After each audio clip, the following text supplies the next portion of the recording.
Persona 2 Innocent Sin is awesome. While it's not my favorite Persona, Innocent Sin does plenty of things right and in many ways even better than its predecessor or follow-ups. It definitely isn't perfect, but it's an experience I don't regret having. What I do regret, however, is holding off on the game for the longest time, and sadly I've met many people who've also done the same, and that's what I'm here to fix today. I want to give you that extra push to finally experience Innocent Sin. With every other video I've seen about Innocent Sin on YouTube, it's either phenomenal but an absolute minefield of spoilers, or either really doesn't say or do much to get me interested. In an attempt to remedy this lack of Innocent Sin content and get more people to experience this underappreciated entry, I want to do an in-depth look at the game's history, first hour, setup, characters, setting, gameplay, version to play, and how to play them. If you're absolutely terrified of major spoilers, don't fret, there will be none included in this video, and I'll only be going over how the story, characters, and setting are presented and set up in the first hour. As for the gameplay, I'll go over the basics of combat, persona creation, negotiations, and rumors. Also be providing tips and mention some things if I feel like you might miss them. Anyways, moving away from the disclaimers, let's start off with a little history regarding Innocent Sin.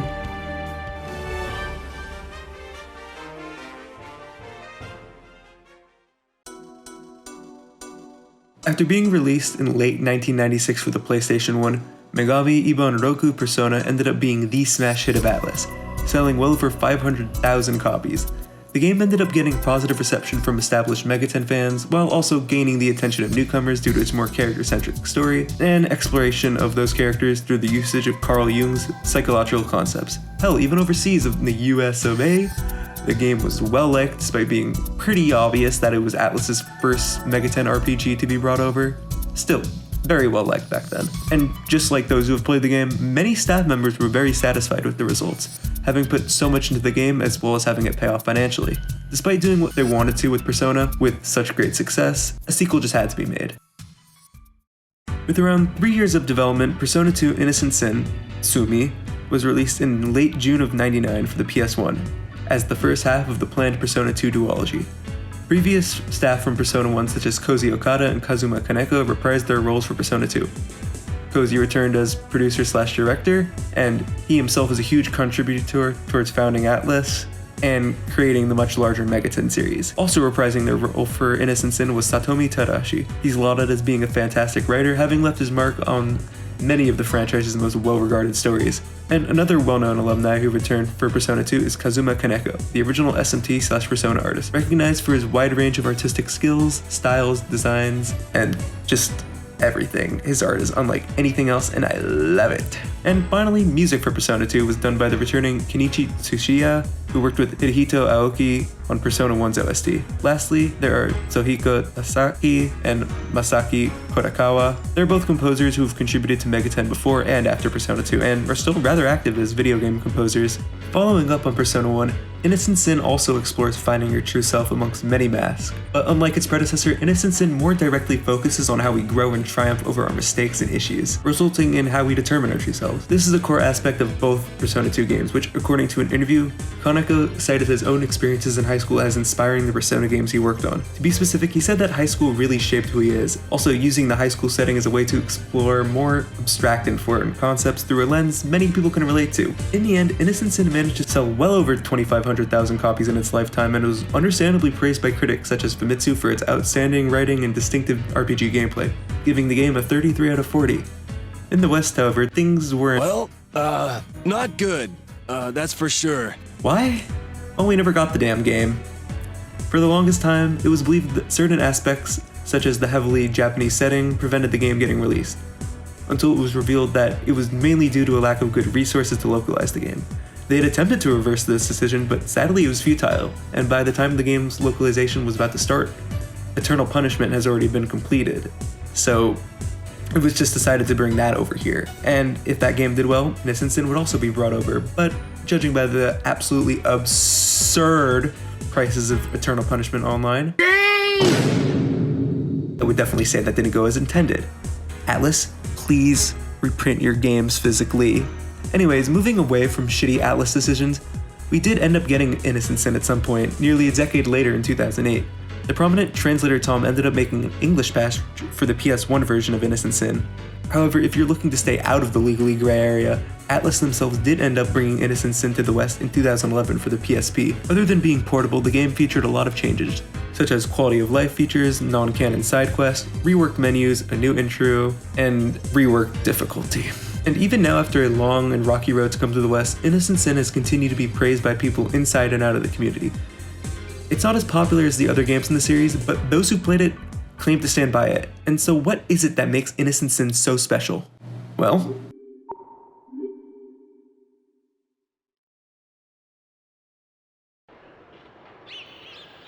our game begins at Seven Sisters High, and we're given a rather mundane scene of a student, ready to head on his way out from school for the day. Before he can, a couple of thuggish peers begin to antagonize him, only to be scared and confused when he just starts sweating like crazy. He begins to hear a long wail, accompanied by a voice telling the student to join hands with it.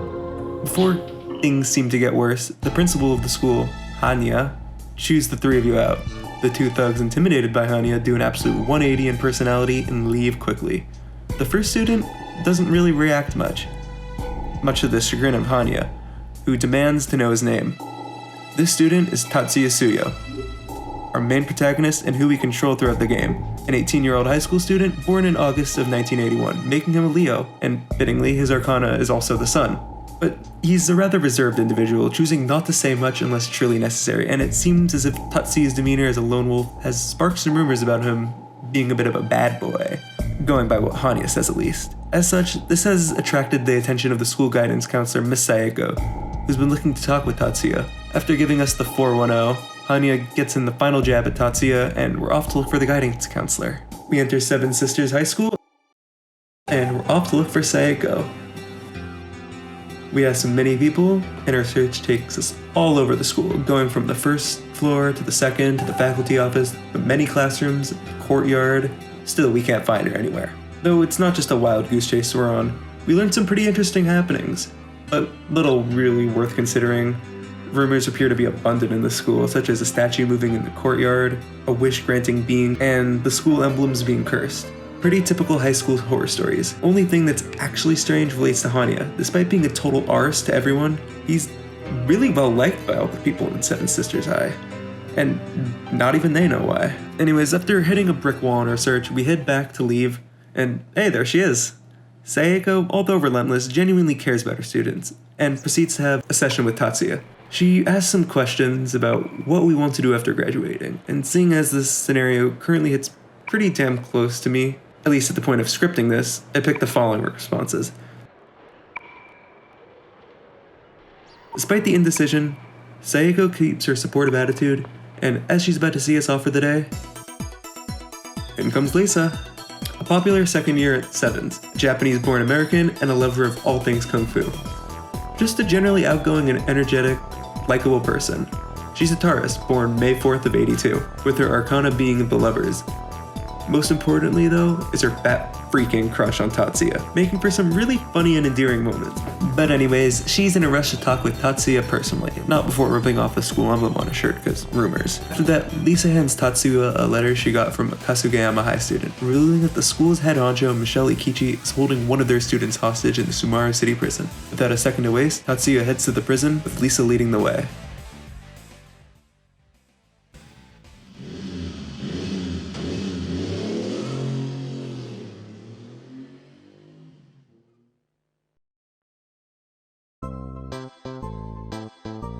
As it turns out, the Cuss High Gang are a bunch of aloof knuckleheads looking for Tatsuya to join their band. Funnily though, the leader Michelle Ikichi wasn't even alerted about the stage ransom.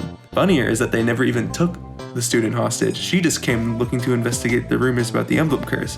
Her name is Cozy, by the way. She's the head of the Sevens newspaper club. But anyway, the Kasugayama High Gang saw an opportunity and took it. All of this shocks Ikichi, not knowing about the other's plan whatsoever. But before getting any solid answers, Tatsuya and Lisa hop into the scene, witnessing how dunderheaded the Cuss High Gang is, especially Ikichi. He's a lovable goober, high school gang leader, and complete narcissist. Ikichi presents himself in a glamorous visual kei style and has a band with his friends called Gas Chamber. The dude was born on November 15th of 82, making him a Scorpio. He is of the Death Arcana and, if you think that's it, he's also known as the Undie Boss. Not kidding about that either, and it's pretty funny why he has the nickname too. Which Lisa brings up before leaving, and Ikichi really doesn't take too well to the title at all. Like, not at all.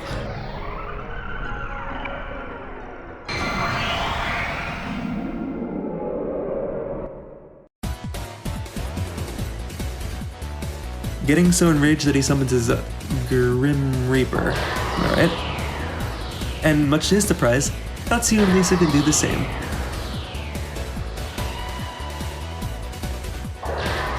They end up knocking each other out.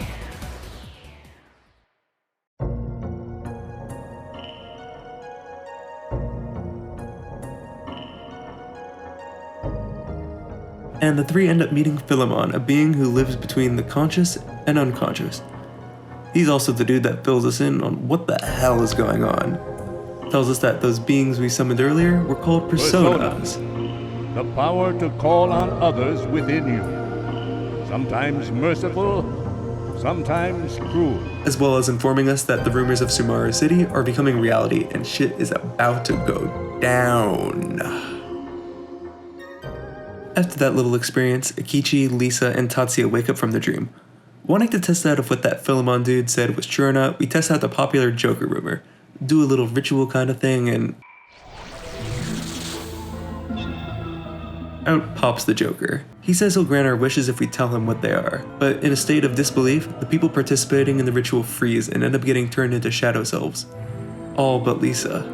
Either her persona protected her or Joker gave her the special treatment, which isn't as good as it sounds because Joker really seems to hate our main trio. He wants to kill us in a more grandiose kind of way. We attempt to fight back but end up getting our shit kicked in. Joker, prepared to kill us, learns that we literally have no idea what we did to piss him off to such an extent. He realizes that killing us now will have literally no goddamn purpose, and then dips for the time being. Things are weird, scary, confusing, and kinda sad. Everyone left seems to be at a loss, but the only way to move on is to proceed forth. Diverting from the exposition for a bit, I love this intro. It's quick and to the point. From the moment the game starts up to this very part, it's amazing. It establishes the world, planting the seeds of what's to come, either from random background NPCs or our main cast. Speaking of which, it also sets up the main cast very well. We get to see who they are, a bit of their history, and how they bounce off of each other, especially in the case of Lisa and Akichi. They also manage to stick in some pretty funny moments in this part. Innocent Sin manages to balance levity with the serious at many moments throughout the game. You'll see how endearing this cast can be, and when shit happens to them, it hits hard. Basically, the intro does what any good intro should do. Sets up the characters, setting, motivations, etc. very well. But enough with the opinions and back to the story.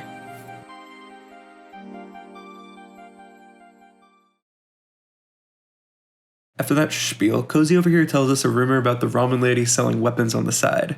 And planning to gear up, we head over there.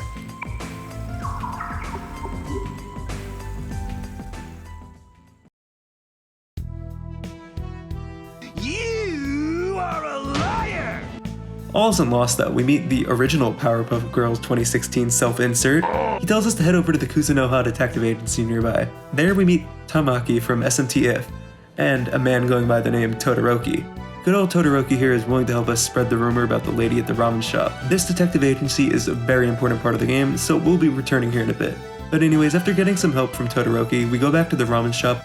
Afterward, eating what sounds like the literal worst thing ever. Ah, sick! Lo and behold, the rumor is now true. We get given some weapons, and once again, Cozy appears, telling us that Hanya was spotted alongside some shady masked character.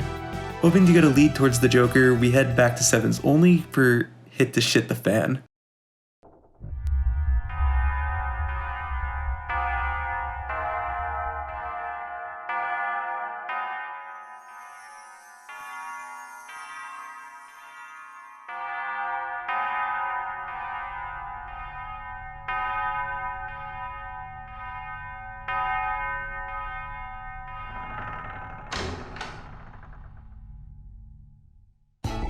Turns out, the clock tower that some teacher died in long ago has begun to move once more, and according to the rumors, if it moves, then bad stuff's about to happen. Adding on to that, the emblem curse really begins to take its effect.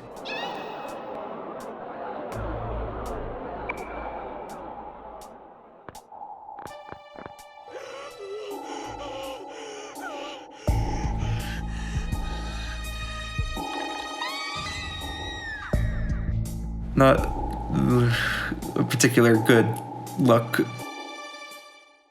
Without time to waste, we head into Seven's and begin looking for stinky ass Hanya. After fighting a shit ton of demons, we make our way to Hanya's office and find nothing. Kichi does a silly, proceeds to get his shit wrecked, and then proceeds to call Lisa a slur so powerful that it changes her text box name for the rest of the game. The two proceed to bicker even more when two older women enter the office. Meet Maya and Yukino, two reporters of the magazine Coolest, currently at Sevens looking to investigate the many rumors of the school. Maya is a rather popular character within the fandom, a journalist with an optimism unmatched by anyone or anything else in the series. She's also an extremely nice and caring individual, while not at all being afraid to poke at some fun at others. Her birthday is the 4th of July, 1976, making her sign at Cancer, and her arcana is of the moon. She is amazing. You can't go wrong with Maya. There's also her partner, Yukino Mayazumi, a returning character from Persona 1, still the tough yet caring person as previously. She's Maya's right-hand woman, always having that trusted camera in hand, and she's fittingly an Aries, born the 9th of April in 1979. An extremely underrated character and one of my favorites in the series. Her arcana is the Empress. The two make a great pair, nearly being able to get some good info out of Akichi before being ambushed by two Zombinos. But the two are also Persona users, surprise surprise, taking care of the incoming threat no problemo.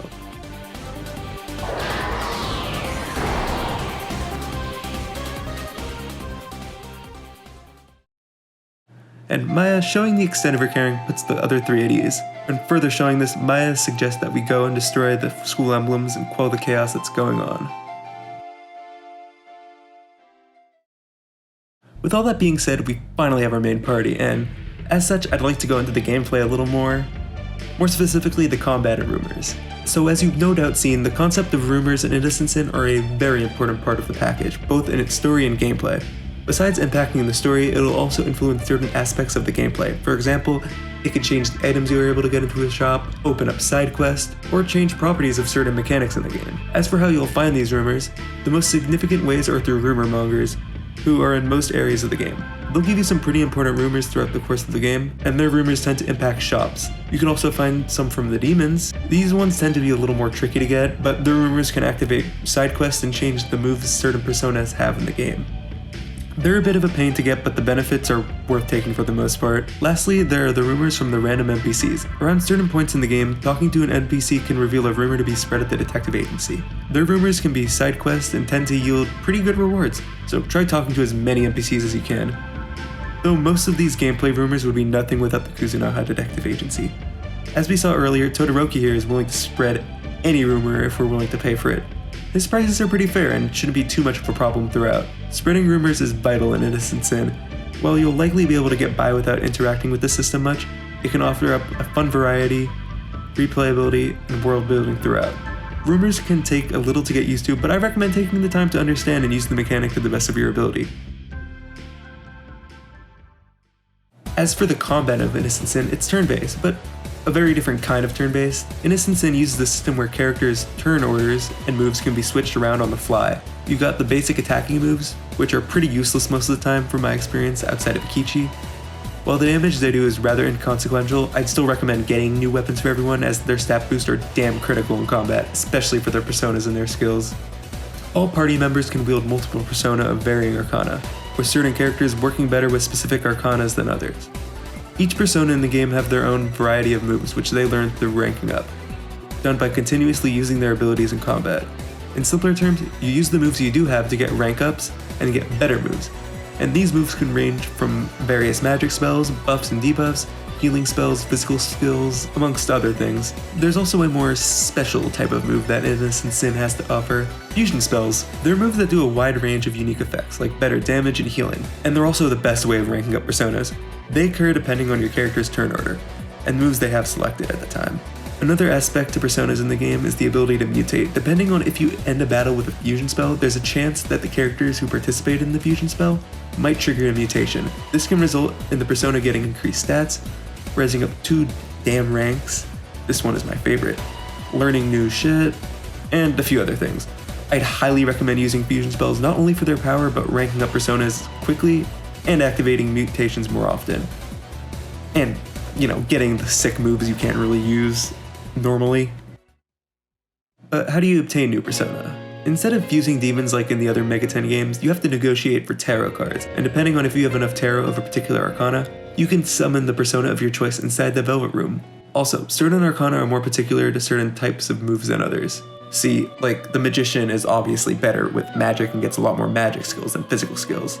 And this is very critical due to the effectiveness certain personas have throughout, with some persona not being too useful at certain parts of the game. Though none of this would be possible without demon negotiations, the serious staple that allows you to interact with your enemy to benefit yourself in the end.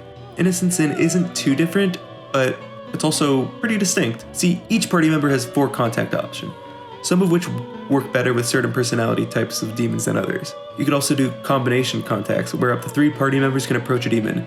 Doing any of these has the chance to either make the demon angry, scared, happy, and most topically, eager. By getting the demon eager, you'll be able to get a certain number of tarot cards, depending on what arcana the demon belongs to. But there's also more to gain than just tarot from negotiations. You could also create contracts by making the demon happy, which can be used to learn new rumors, get money, among other really useful things. Negotiations are strange in Innocent Sin, but a personal favorite of mine in the series. Take the time to familiarize yourself with them, and things will be good as gold. Innocent Sin's gameplay can be quite a lot for people, but after taking the time to get used to it, it not only gave me one of my favorite combat systems in the series, but a cool as hell system where I could use rumors to play how I want to play and learn even more about the world of Sumaru City. But moving away from the gameplay and back into the story, we proceed to scour every nook and cranny of the school, destroying any emblem we see in sight, making that wild goose chase at the start a great way of familiarizing ourselves with the layout of Sevens. Along the way, in our quest to destroy all the emblems, we run into an NPC, letting us know that he saw the infamous Hanako not long ago. With barely anyone believing him, we spread the rumor about Hanako being at Sevens and go back to destroying the emblems. We go up and down and all around the school, smashing any emblem we come across, encountering plenty of demons along the way. It takes some time, but we deal with the emblems rather efficiently. Despite that, it didn't seem to really work.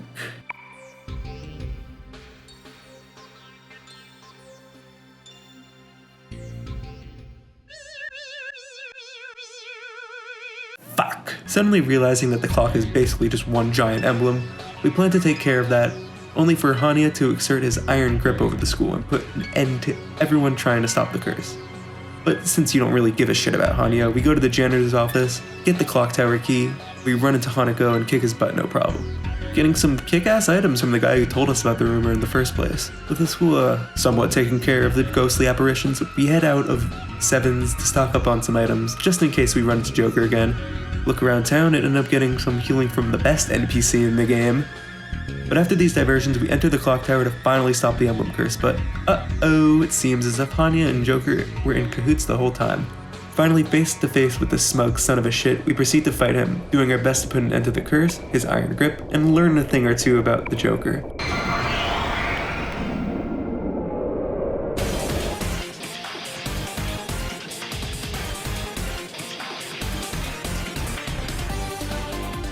Our first boss fight, and he puts up quite a challenge, dealing some big damage.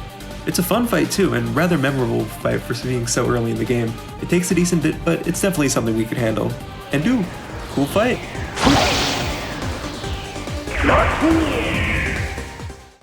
After cornering Hanya and about to finally get some answers we want, the clock tower emblem falls, and so does Hanya, committing suicide?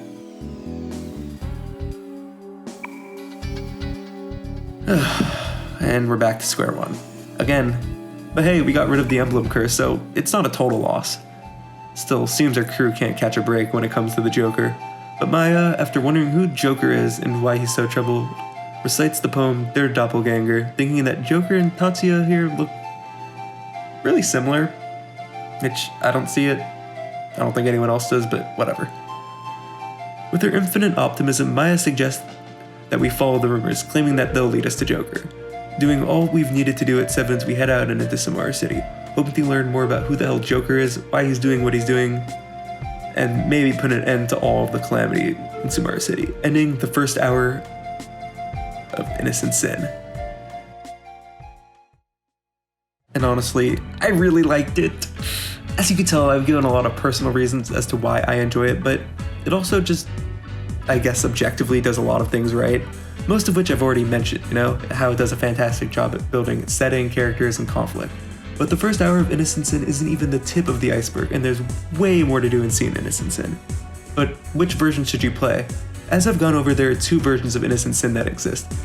The first is the PS1 version with its fan translation, and the second is the PSP version with its official localization. So let's go over them, looking at what they do right and what they do not right. Starting off with the PS1 version, pros. It's the original, non-re-release blunder as Atlus re-releases are known to do so. Usable on actual PlayStation hardware if you were able to mod it. Allows for an easy transition into Eternal Punishment due to the consistency between the two. As for the cons, there's some of the minor stuff like weird changes to spell names, not a big complaint but strange, and a lack of consistency between the logos on the title screen, like, come on, bro, please. Also, it's only playable on emulators and modded hardware, and it's also in a legally gray area, so getting into the PSP version, it has the arguably better battle interface, such as the selectable fusion skills, amazing and awesome turn order list. Seriously, I love this change, it's incredibly useful and I love it. A great deal of toggleable options such as the selectable soundtracks, FMV aspect ratio, and difficulty options. New side content that doesn't fuck with the main story. Quality varies, but it doesn't really, ruin the main story, so it's okay in my book. Please, Atlus. New list of enemy weaknesses and resistances in an easy to understand menu. Also shows Persona compatibility with party members. Very swag. Oh, and it's legal. And there's an HD patch. Not legal, ? As for the cons, there is the heavily reduced difficulty, like painfully reduced. I'm talking like castration levels of reduced. It's kind of fucking horrible. And it's also a huge contrast compared to Eternal Punishment. If you're looking to play the duology in English legally, the contrast between Innocent Sin and Eternal Punishment are really noticeable, such as in the menus and difficulty. Honestly, one of the main reasons why I had put playing off the game for such a long time was because of the inconsistency between versions. We don't have Eternal Punishment on PSP, oh my god, Atlus, I really want to strangle you. Before this video inevitably turns into the why I really do not like Atlus as a company video, how do you actually get to play these games? Well, if you're willing to pay the money to import a Japanese copy, they're actually really freaking cheap, and I recommend doing this compared to everything else Atlus USA has. Like, oh my god.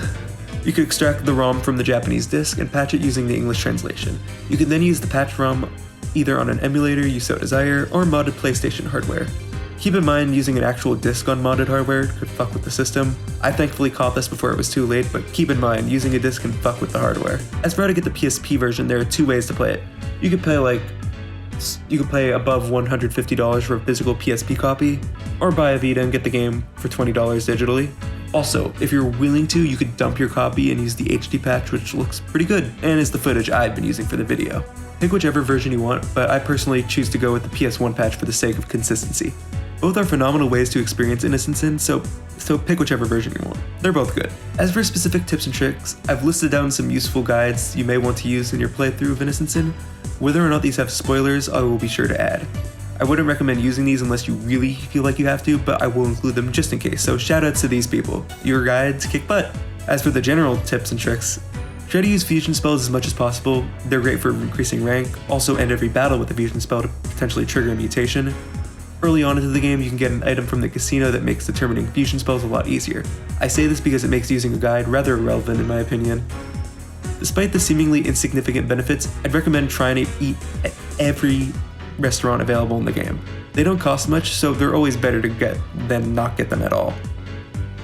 Equipment will influence the damage your persona does, so be sure to switch out what your party members have, even if you don't think you'll be using the weapon that much. Returning max rank personas can yield cool rewards. It's a pretty tucked away secret and I had no idea it existed, so I'm listing it here. If you're looking to find older enemies, the Abandoned Factory is the place to go. It's a pretty good place to get tarot and create contracts with demons you might have missed. If you're stuck in the game, try talking to random NPCs to remind yourself of where to go. It's very useful. You have the ability to save just about anywhere. Use this as much as you can. You literally have no reason not to. Despite Innocent Sin being pretty easy, no matter which version you play, losing progress in any game, especially an RPG, is annoying. Rumors are your friend, and be sure to check with the mongers whenever you can. Lastly, be wary while looking up the soundtrack to this game.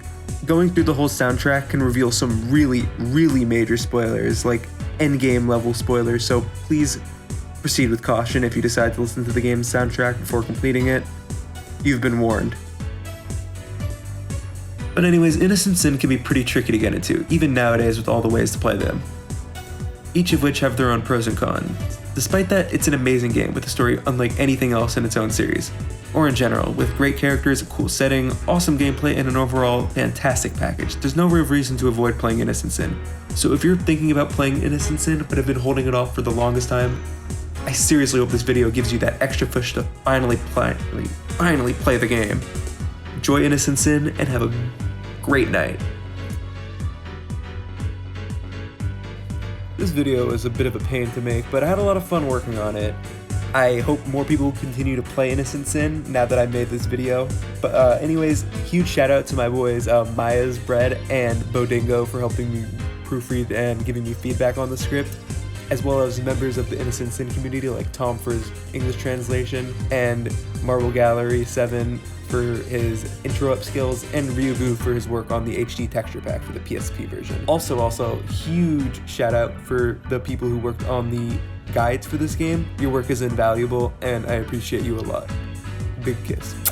With that being said, thanks for watching. I appreciate you watching this far into the end, but yeah, let me know what you thought of this video. I had a lot of fun making it, and tell me if you'd like to see more of these kind of videos. There are a lot of games that I think are really underrepresented in general that I'd like to discuss, so let me know what you think of this video, and I might return to this one day, if it does well too. Anyways, see you later.